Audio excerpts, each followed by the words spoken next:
Zənginlərin özlərinə verdiyi suallar. Zəngin düşüncəli biri özünə, bu insanı itirsəm nə olacaq əvəzinə, bu insan həyatımda qalsa mən nə itirəcəm sualını soruşur. Çünki bir nöqtədən sonra məsələ insanları həyatında saxlamaq olmur. Əsas söhbət həyatında kimlərə yer verdiyindədir. Nədənsə bir insana xidmət qarşılığında pul verəndə onun sənə nə qazandırdığını düşünürsən.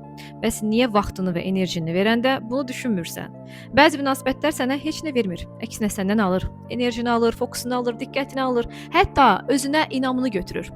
Səni bəzən olmaq istədiyin birindən də uzaqlaşdırır. Və ən təhlükəlisi də elə budur. Sən həmin münasibətə o qədər öyrəşirsən ki, itirdiyin şeylərin fərqinə varmırsan. Yüksək gəlirli insanın fərqi isə təkcə daha çox qazanması deyil. O öz həyatına da investisiya kimi baxır və hər investisiyada olduğu kimi burada da bir sual verir. Bu münasibətin mənə emosional, intellektual və həyat baxımından gətirdiyi dəyər məndən apardığından çoxdurmu?